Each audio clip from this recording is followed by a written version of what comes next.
All right, thank you everyone. We wanted to welcome everybody to this FASA conference, Discover 20.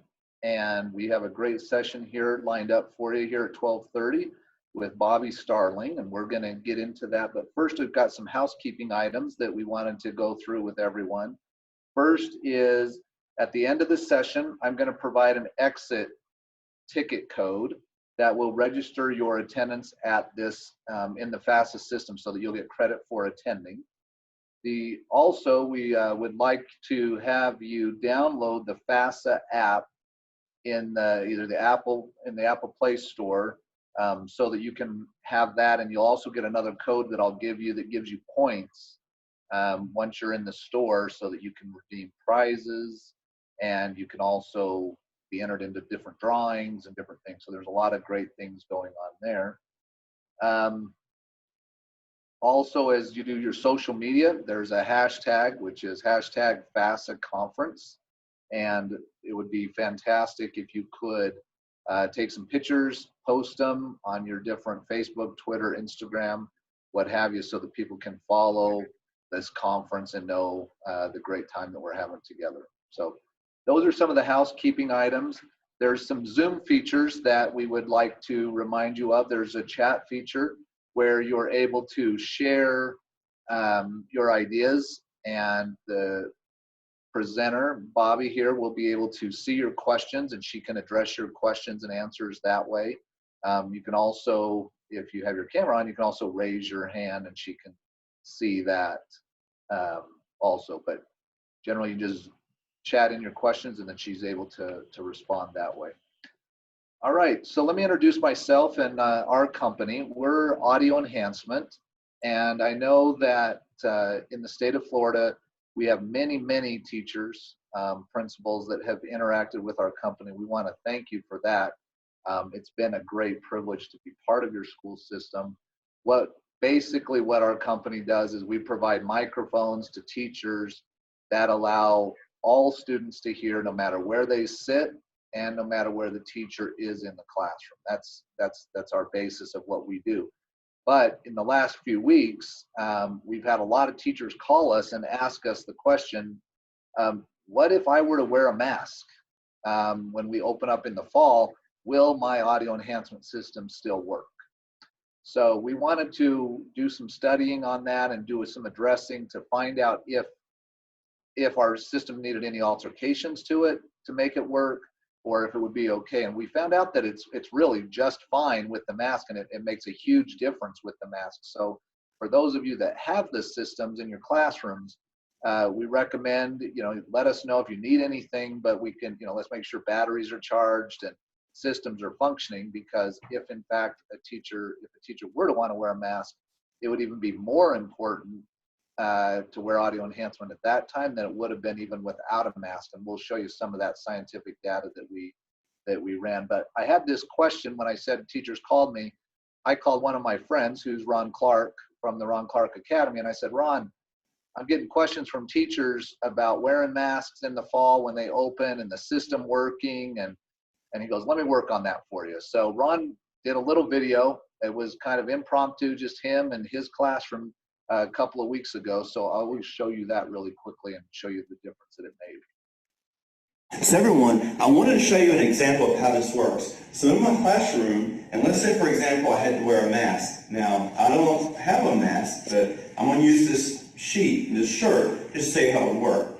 So if I cover my mouth and I'm having to talk like this, it's going to be really hard for all the kids to hear what I'm saying. Now I'm going to show you an example of audio enhancement. If I press and turn on audio enhancement, all of a sudden, every child can hear me. You can hear me clearly. I don't have to strain my voice. Audio enhancement projects your voice throughout the entire room so that everyone can hear you. Everyone feels that they have a front row experience with you, and that no one has to wonder exactly what you just said. So after I talked to Ron and had all these questions, we said, okay, well, great. That's kind of some data, but now let's run some scientific data. So we took what we call a TEF analyzer into a classroom. We put a mask on a teacher, and then we analyzed the intelligibility at a desk of a student's listening ear. because we wanted to see what we would lose with and without a mask. And so here's some of the data that I wanted to share with you. The first set of data to the far left, it says no mask and no audio enhancement. And what you want is a lot of green and yellow and limited blue, because green is optimal intelligibility, yellow is better, and blue is not very good. So you can see these mountains on the speech frequencies. Well, what we found was no mask, no audio enhancement. You do have a small amount of green and a fair amount of yellow, which is, again, not just like we used to teach if you didn't have a microphone. Then we put the mask on the teacher without the microphone and on the second picture, and you can tell a dramatic difference how the yellow and the green are diminished from the first picture. The third picture shows that we added audio, but we kept the mask on the teacher as they read the same sentence structure, and you can see the great growth in both green and in yellow. So the bottom line of this is, if you're a teacher, if you have a microphone, it will make a tremendous difference. And again, we're here to help you and make that work. If you're a teacher without a microphone, then we're still here to help you if there's things that we can do for you or your school or your classroom.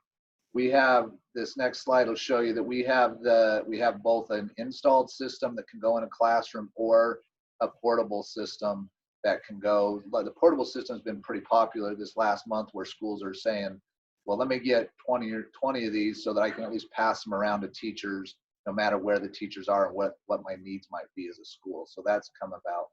The other thing I wanted to bring up briefly is we also have this system called ViewPath.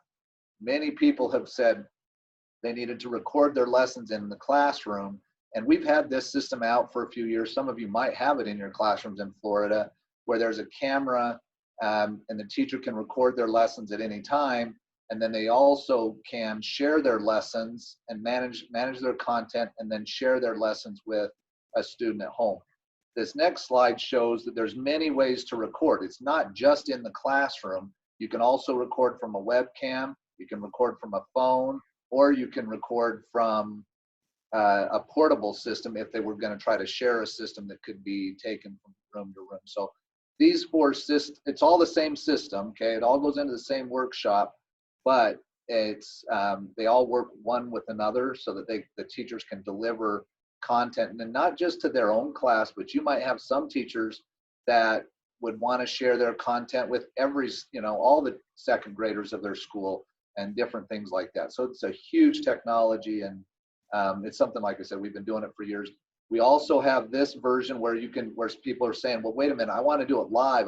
If I have some kids in a classroom during the day and some kids at home, I want to be able to do it either live or recorded.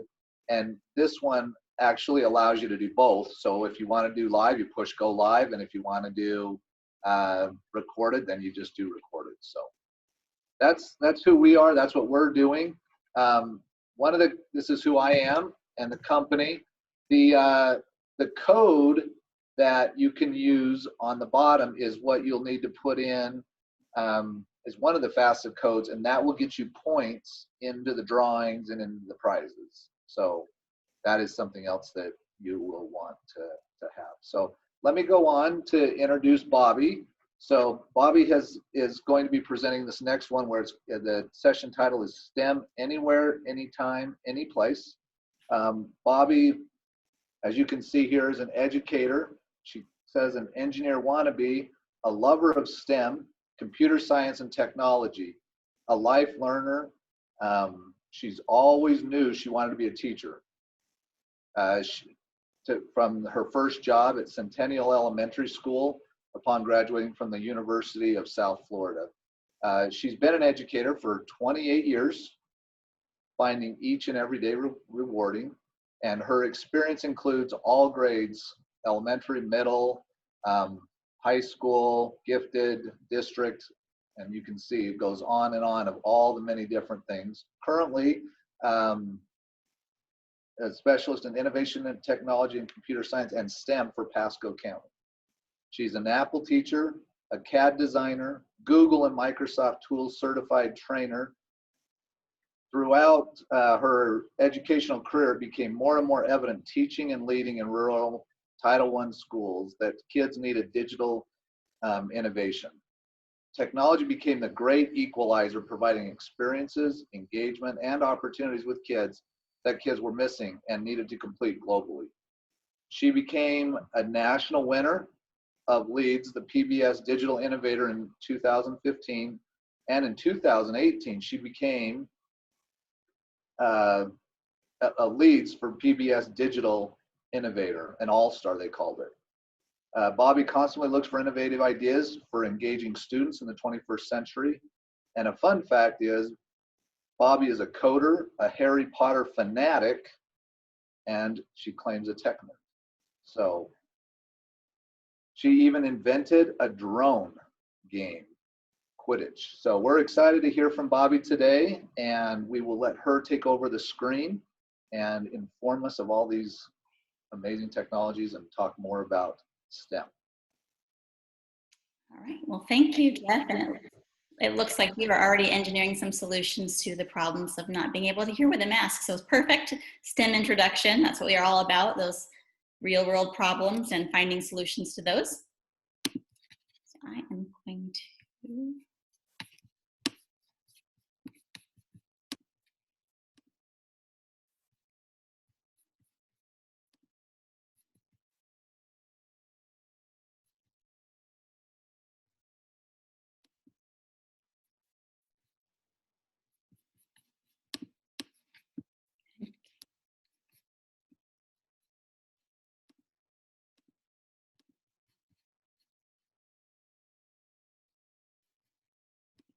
Can everyone see my screen?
Now we can see it. Okay. There we go. Awesome. I'm sorry, I don't know what was happening. It can happen, and that's why we're excited to be doing this, Bobby. This is great. All right, so STEM anytime, anywhere, and any place was there too. And we're going to talk about some STEM careers that were in the spotlight along the way. And Jeff gave a really great introduction, so I won't waste any time talking about what it is that I do and where I came from and how my love of STEM evolved. But during our time today, I want to talk with you about how to engage students in STEM during distance learning, digital tools that enable students to collaborate and communicate, and then some accessibility tools that Apple has for UDL so that everybody can be present in STEM. And so for the distance learning, I think that we need to definitely start with the end in mind. And when you think about STEM, there are all of these high wage and high demand jobs that have been left unfilled because we don't have kids that are qualified to fill those. So thinking about where we want them to go and then kind of going back to where we are in high school, we took a look at the career pathways that we offer through CTE, and we kind of focused on those to then build down some of our STEM activities, hoping that kids that even as young as pre-K or the elementary kids would think about some of those careers when they dabble with some of the problems that they might have if they were whatever they, you know, a marine biologist or an architectural engineer, and then to think about maybe this would be something I would like. And so when school choice windows open, those kids along the way hopefully will pick a program based on something that they enjoyed. And then also it's great for our high schools to get a little bit of advertising to let everybody know what cool programs they have. So we would start with an introduction to a STEM career that's high wage and high demand, and if possible, connected to one of our CTE programs at the schools. And then building some background knowledge of the careers and building interest for those programs. Like I said, kids today lots of times know about, you know, teachers and police officers and farmers and mailmen, but there are so many new careers like a UAS, an unmanned aerial drone operating system, that they might not know about. So we want to try to feature some of those different careers and get kids interested. We want to give them challenges that allow for creativity and divergent solutions. So it's really neat to see what they come up with and all the different ways that kids go about solving these problems. Provide opportunities for collaboration, which is big, and encourage them to communicate their work. And so there's so many social media platforms that are there, or even their own management learning platform that they use. We use Canvas here, and so I've seen lots of stuff showing up on Canvas. And why is STEM so important for distance learning? So the demand is definitely growing. And you can see here, these are the average salaries of some different STEM jobs. And at the bottom in black, you'll see the average salary in the United States is $42,980. But looking at some of these STEM careers, even with just an associate's degree, just 2 years as a stenographer, then the average salary would be $64,000. And these are high demand jobs, and the demand, it continues to grow. Something else to point out, and why we really need to keep STEM going during distance learning, is that minorities are really underrepresented in the STEM fields. And here in Pasco County, where I am, we have about 85,000 students, and more than half of them are free or reduced lunch. So definitely we need to make sure that all the opportunities are available for all kids every day. So making sure that we give them some opportunities at home. So one of the examples of a STEM career that we highlighted was aerospace or aeronautical engineer. And we have these programs at Sun Lake High School, Hudson High School, and Zephyr Hills High School. So we try to, in Pasco, try to keep everything so that it's equitable. We've got one in the center of the county, and then one on the east side and one on the west side, so that if kids were interested in aviation or aerospace, they could go to one of those schools. And some of the courses you'll see there are principles of aeronautical science, pilot operations, aviation legislation, principles of management, the unmanned aircraft systems, flight planning, and the drones. And so at our schools also, this one is actually Hudson High School, the kids actually have airplanes that they work on, take apart and build and do things. And some of the kids there are testing for their pilot's license before they're out of high school, which is very cool. And to get a little peek at the program in action,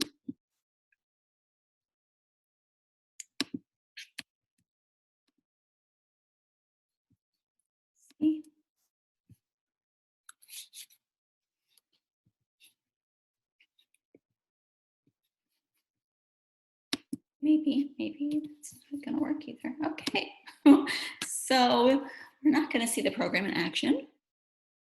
Sorry about that. I don't know why it's not working.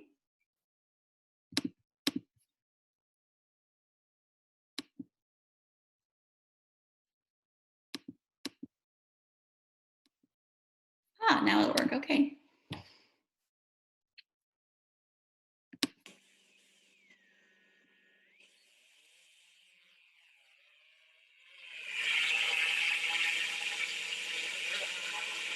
Right now we're out at Cruz Lake from Sun Lake High School, flying drones to assess any damage or flooding that's happened around the park and the lake itself.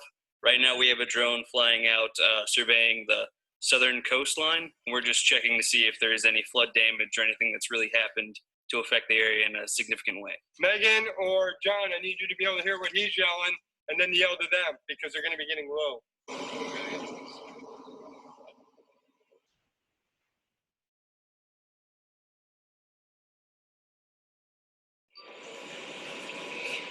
So let's go back a bit. You might not be able to read it. Yeah, it's definitely nice that we can go out and contribute, especially after Irma, considering how devastating it was for a lot of South Florida. But I think we got off relatively lucky considering what could have happened.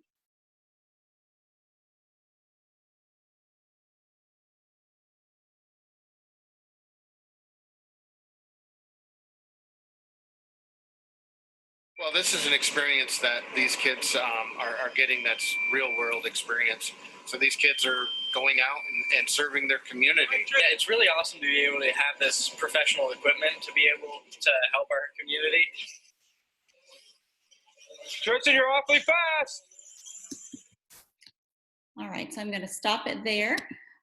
But so you saw there some of the kids that was post Hurricane Irma that came through. And so they were actually working with FEMA and recording some of the information and the damage that was there. And they were using the command center, which is inside of a van. And in that van, there are lots of split screens, and the kids inside are directing what's happening to the kids that are outside for those drones. So some really cool stuff. They also partner with the sheriff's department and work together sometimes. So really neat stuff happening, and we want to get all of our kids excited about that program. So when we're thinking about how we could then scale that back so that we could have STEM opportunities or lessons for kids that are from pre-K to high school. And we don't have to look at all these, but we definitely always start with letting them know about the career. So this is a video of what is an aerospace engineer, gives them an idea of what their duties might be, about the schooling and the road that they might take in order to become one. And then our pre-K to second grade kids are going to be participating in this STEM series from Curious George. And this one is called Blast Off.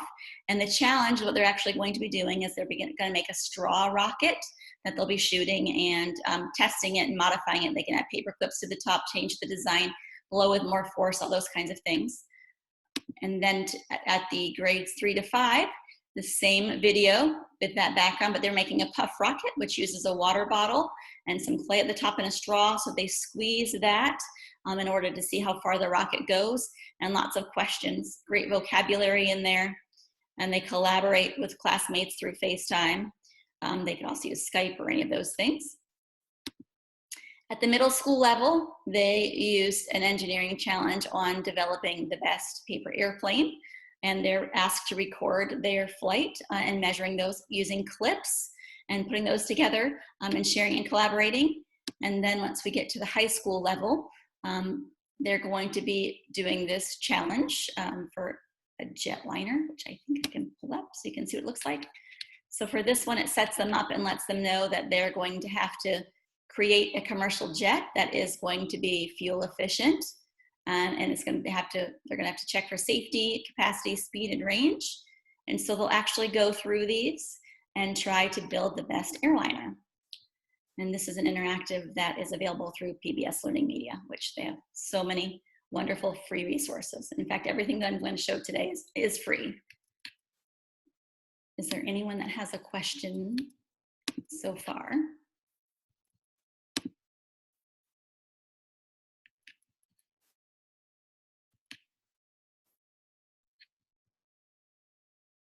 No questions? All right. Okay. So another example. Oh, here's a question. Okay. They're asking, will the links be available, I believe, later in what you're doing when you put out the presentation?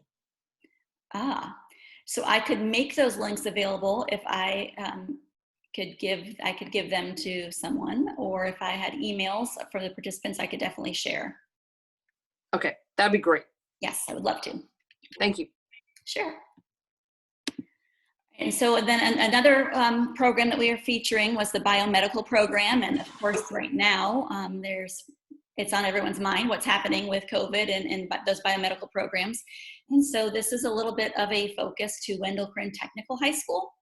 And for our STEM at home for this week was to learn to estimate the spread of disease, visualize data, and see how computer science is revolutionizing medicine. So for this one, they actually followed along with, or they could watch the recorded copy of Code Break. And if you have not checked that out or shared that with your students, it's wonderful. That's offered through code.org. And for this session, Bill Gates was the special guest, which was really cool. And so what the kids did, see if I can find the elementary version first. So for the elementary version, what they had to do was they had to simulate the disease spreading. They started with one little avatar, or they actually call them sprites, and they set it with polka dots, so it looks like it's sick, and then they just sent them to random and they just bounce off of each other, and then you could see how long it would take for all of the people to get sick. And then you can add in a code with interventions where you could touch them after they've been infected, which would simulate hand washing. And so then they would wash their hands and they would turn back to the regular color, but of course they would end up bumping into something again. So there's different levels that build up and they walk you through the whole thing. And I'm gonna pull up some of this one actually is the high school level. This is the high school level one. And for this one, they were going to develop an app. And so this one is developed for Florida that I did off of that simulation. And when you run this app, you'll see it's loading there on the screen.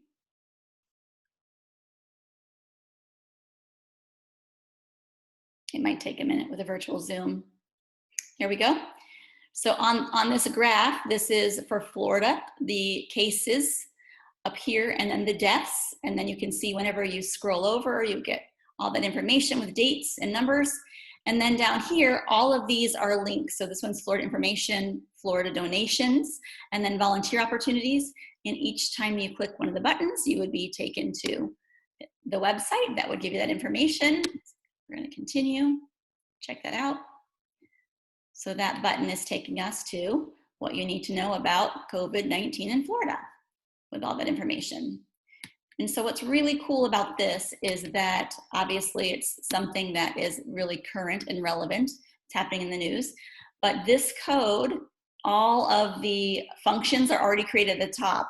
So all that's in there, and the kids don't have to do anything until they get way down here. So you see that it's notated. I notated in my code that they're going to ignore everything above the line. They just need that in order to dump their own things. So the first change would be on line 67, where I have Florida. You could just change it to your state, and it's automatically going to pull all of the data because of the functions and algorithms I put at the top for that state. Is that, Bobby, is that, can we see that? Is that able to be seen? Because right now we're just seeing the presentation. We're not seeing the graph. This graph, you cannot see the graph? No, we're just seeing your presentation right now. So if we could see it, maybe it's with the website that we could see it, that would be awesome. Okay, so let's see.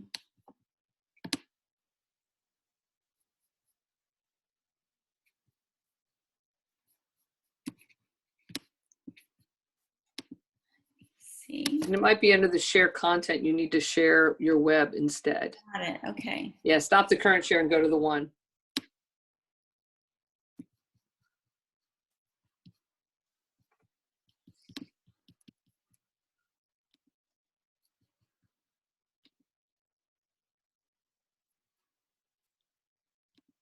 Here we go. Sorry. There we go. Thanks, awesome. thanks for letting me know. Yes. Absolutely. Because it was great what you were explaining. We wanted to see it. So I love what you're doing. Yeah. Maybe go back a little bit and show it. That'd be great. I will, Thank you. definitely. Yep. Okay, so here is, I'm gonna reset it so we can see it loading there.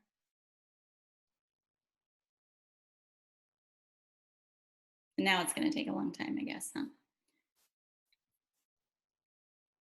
And so what I was mentioning before is that all of this lengthy code, even though it is block code, it still looks, I think if you had never coded before, it might look like a lot of stuff. So all of that just stays.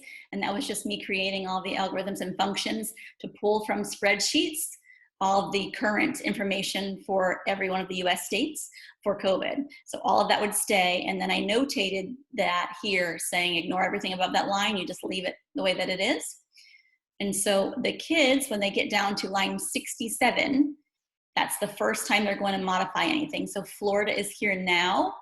The quotes, by the way, already stay, so they don't have to know that they need those quotes. I clicked on Florida and it's gone. You could put any other state in there and it would automatically pull the data from that state. And I guess because we're zooming now, this is taking a long time to load. I should have probably not done that. And then there's buttons on there. So when those buttons come back up, if it comes up, you can see the buttons. And I named the buttons info button, which is here on line 90. On 94, I named it Florida donations. And on line 98, I made it the volunteer button. And then I just put the websites where I wanted those buttons to connect to. So this is a little app that's super quick and easy to make because the kids don't have to do any of the background stuff. All that pseudocode's already created for them, and they just would have to change the buttons to name them whatever they wanted to do, and the websites they wanted to dump to, and then the state for the top of that. You could also do it by county, or it could be a really neat shell kind of for to do any sort of a school app. So if you wanted to connect to like sports or things that are happening or anything else, they could create, all that pseudocode is there. They could just change buttons and change the pictures, and they could have their own app too. So this has 3 parts, and we're in the code right now. If you have advanced students and they would rather actually use the actual code instead of blocks, right here, you can click to change it to the text code. So you can see that. So that's great for kids that are starting out and wanting to learn. You can do that too. And then over here in the app lab, we've got the code, and then this is where you design. So we've got properties and events that are there. And over on this side, let me move it, okay. So we are on the loading screen. If we changed it to label 2, then you'll see there what our label 2 is. It's Florida COVID-19 data. It's right here at the top in black, and here's our text color. So if the kids wanted to change that or modify, all they would do is just touch that button and they could change it to red, which you can see happening, updating in real time. When they're done with their app, they can share it. So that's really neat too.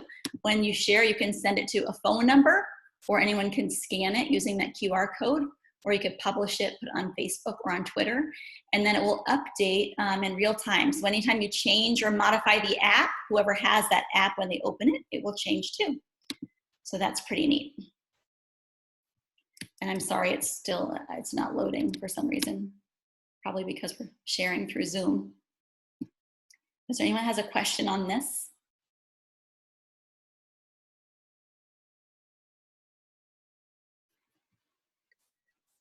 So in this workspace, you're working with students at the same exact time, or are you sending it to them and they're doing it themselves? How does that work within a remote learning situation right now? So that's both. So we send out things every week to pre-K to 2, 3 to 5, 6, 8, and then 9, 12. They have STEM at home things that they can kind of do, making sure that anything that we have on there, if they have to use materials, are things that are readily available in the household, like for the rockets, the straws, or a water bottle, things like that. But then also we offer some live, they're called office hours, where any of the kids could log on if they want to get help, or they can set an appointment if they wanted to do something like this together, then they do that as well. But what we've really found is that kids are really great at teaching kids. And so I created something that's called Genius Hour. And those kids then can go on and schedule a time that they want help with something. And there are kids that are offering all of these sessions on how to code an app or using digital tools. All of those kinds of things they're already there. So that's something that's really neat too. Great question. That's great. So do you help monitor when the kids are working together, or do they do it themselves? How's that done? So the kids do, when they do things together, they could collaborate, but what they're doing is they're sending some things to Canvas, but we also ask them, we have a hashtag STEM at home, Pasco STEM at home.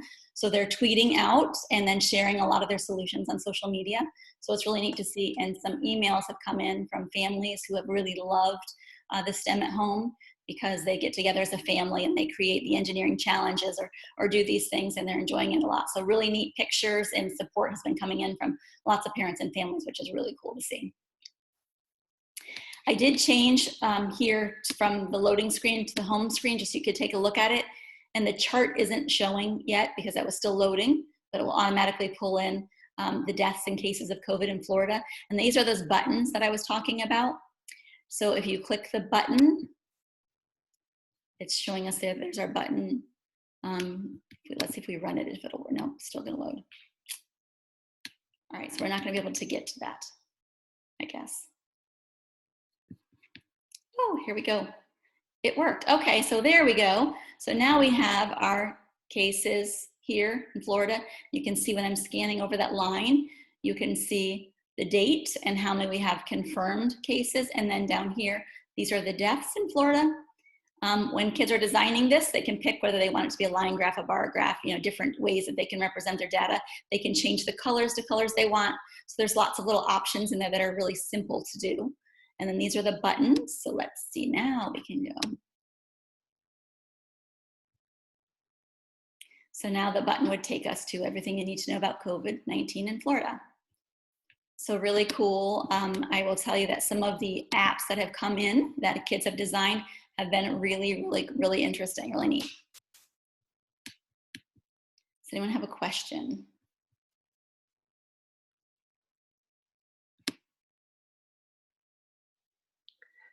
Is it possible to see some of those apps for everybody, or is it just that you're able to see them? Let me see. I mean, like, are they publicly available for people to see and review? Well, I mean, to be honest with you, I don't know. I don't know how many of the kids have made them public in the App Store. I'm sure that they are there, but I have not seen them yet. So another thing I wanted to point out about this, which is really great, is that this app is already all done. Like I said, that pseudocode. So if you had this app and you hit the remix button, it's going to take all that information and it'll put it there for you, and you're just remixing that or reworking it. So all of it will come there, and you can change the name and just alter those few lines of code, and you can rename it to anything that you want it to be. So instead of being Florida, you could change it to Georgia.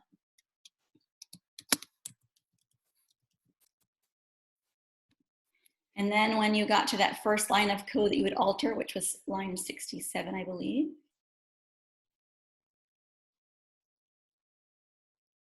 Yep, so Florida would just delete it and put in Georgia. And then when the screen loads, the map or the key that will show up there will be Georgia now. So really quick and easy to do. And there's a wonderful, on code.org, there's a tutorial that shows how to do this step-by-step along the way with Bill Gates explaining. So that's also very cool.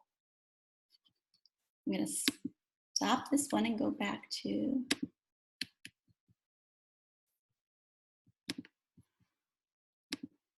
there we go. We're back to our biomedical.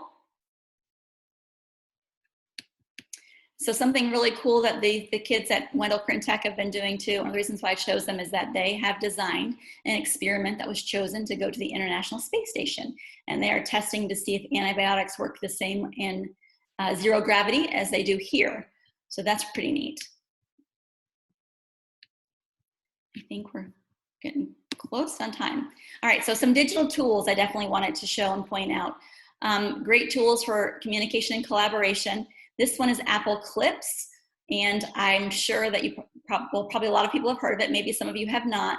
But what I think is really cool about Apple Clips is what it does is that you could pick several pictures, or what I really like the kids to do is several videos, and then it will take like parts of those videos. It creates like a compilation, and it's really neat for capturing the learning that has happened along the way, especially for STEM. If they're engineering and design, we know that failure is part of the ending solution along the way.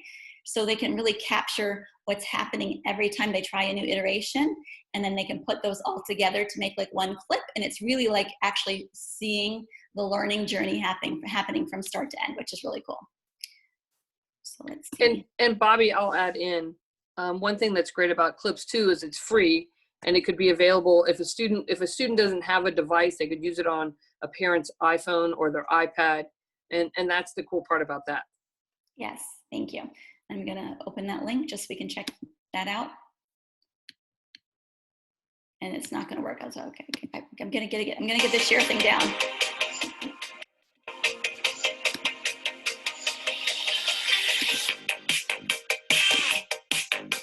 There we go.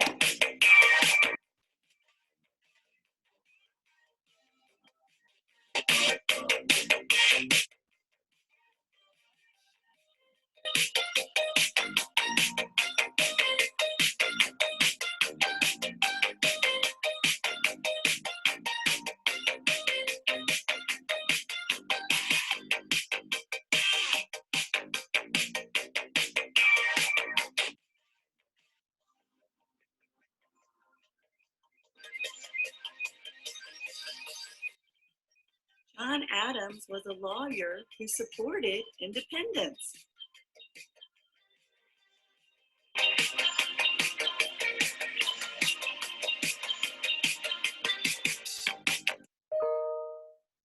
So definitely for creativity, Clips is fantastic. Kids love to use it. It's really easy to use. We'll go back.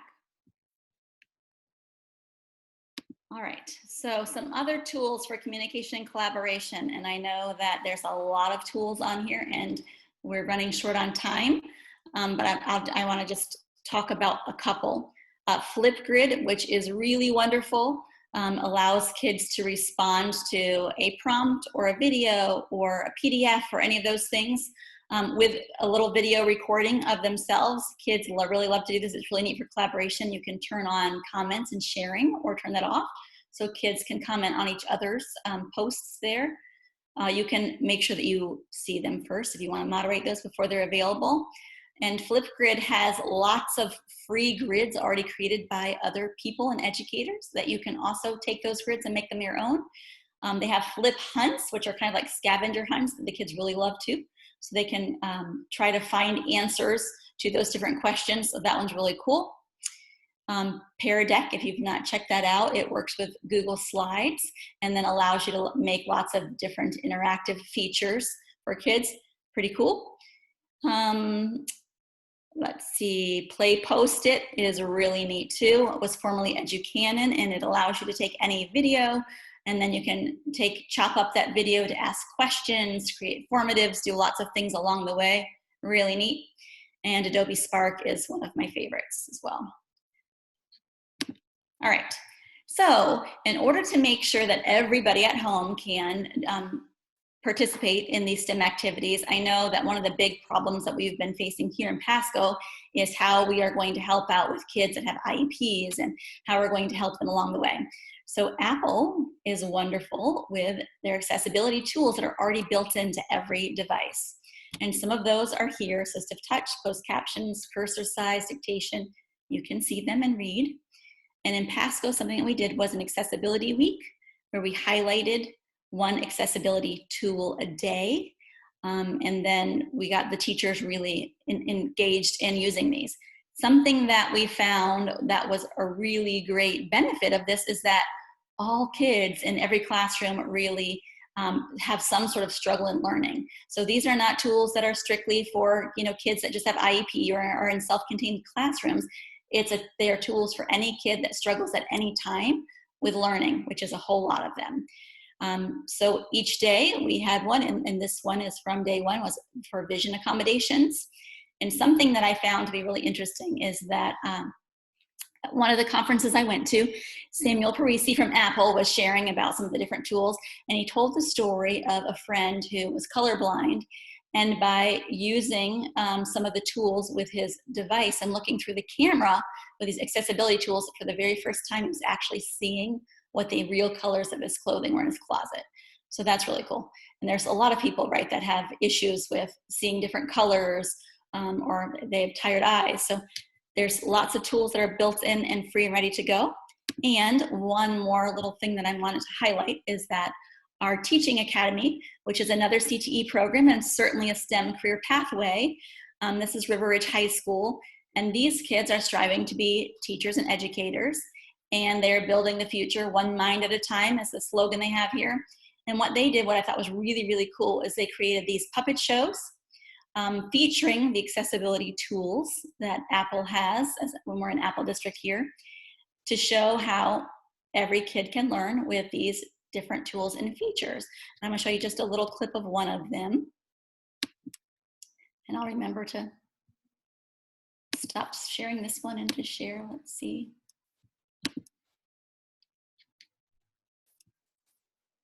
And Bobby, as you're bringing that up, I think it's a great point that you brought in about devices and. Overall accessibility fashion show. Sorry, I'll pause it. Go ahead. Go ahead. Okay. This year we will be showcasing the multiple accessibilities brought to you by our sponsors, Apple and iOS. Treat to your day, we will have a special song debut right here for the first time ever called Clarity, performed by our favorite group, Live Listen. Before we start, we want to make sure everyone in our audience is equipped with a control center available in the settings of your iPad or iPhone, and a new set of Apple AirPods with a lightning connector. Thank you, Apple Products, for serving kids and supporting our fashion show motto, #Pasto for all. And now, without any further delay, our first model is Mono Audio. Mono Audio is modeling headphones that, through the use of iOS, can play both audio channels in both ears and letting you adjust the balance for greater volume in either ear, so you won't miss a single note of a concert or a word of an audiobook ever again. To find out more about Mono Audio's ensemble, go to Settings, tap General, then scroll down to tap Accessibilities, and there you will find Mono Audio's on and off button. Thank you, Mono Audio.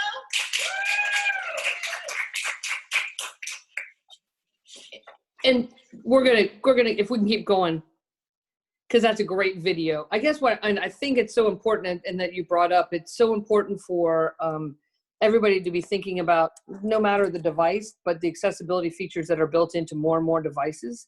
So it seems like you're doing a great job of making sure it's part of STEM and parents and seeing, I think especially with the IEP, that's so cool that you're doing that and thinking about that. Really great example there. Well, thank you.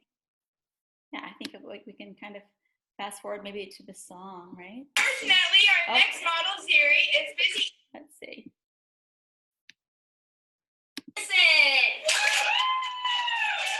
Live Listen tunes out the noise so you hear more of what matters.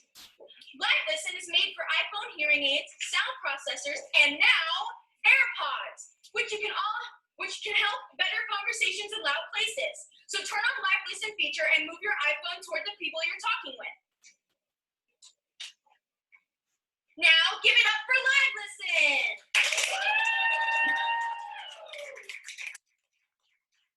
We need clarity, and we're Live Listening. We need clarity to correspond.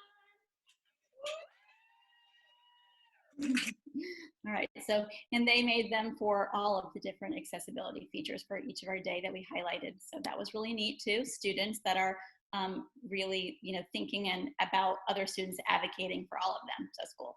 Another really neat, interesting, fun fact about that group is that the kids that are aspiring to be teachers, they actually have one student who is deaf and blind, and they have another one who is hard of hearing. So there are some kids in there that can really give a firsthand account of how sometimes it's difficult and they get excluded from things. So it's really neat to include them and have them helping out with our STEM.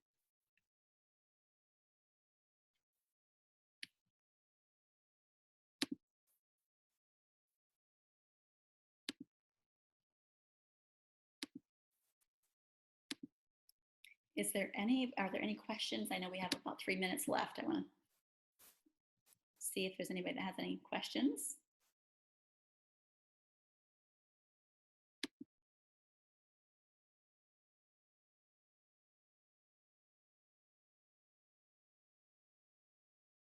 questions? Any questions on any of the tools? No, I think everybody really was taking it all in and just Okay. seeing all the resources and what's available out there and thinking about how they can apply it into their STEM. And it's such an exciting thing we all have to begin thinking about it, how we're going to rethink what we're going to be doing with our students remotely and access, and the more individuals that you have involved in the STEM program. So really exciting. And I'm just thank you for covering all the different aspects of it, Bobby. We really appreciate your sharing what's happening with STEM. Oh, absolutely. And if there's a person that I could send the list of resources and all the links to, I would be happy to do that so that everybody could have those. And we'll work with FASA on making that happen. Okay, great. Thanks so much, Bobby. There's some comments coming in on the chat window that are just thanking you for your time and the resources you provided today. Oh, great. Absolutely. And I think if we have, do we have a minute left? Yes, and I got to be able to put up the exit code for some of these folks, Okay. but you can take the last minute though. Go ahead. We have 2 minutes. I was just going to share the simulation for the virus spread. Can you guys see this now, or do I have to reshare? Probably no. Okay, so let's reshare that one. And here we go. All right, so this one is that the version for the younger students for the biomedical week. And so you'll see here that this guy in the middle's got the polka dots. So this is the one that's infected. And if I hit the run button, we'll see that when they start to wander randomly, it doesn't take long for them to touch all the other ones to get everybody infected. And so then as the levels progress, you can intervene so that when you click someone that's infected, then they had washed their hands. So it changes back to the other color, but again, they keep touching. So it builds them up from there too. But you'll see that this code is much more simplistic for the young ones. And there's a whole tutorial on what they need to do to change that. So really great and super easy and very relevant. Thanks. Okay, I'm done. That's awesome, Bobby. Thank you so much. I'm going to share my screen.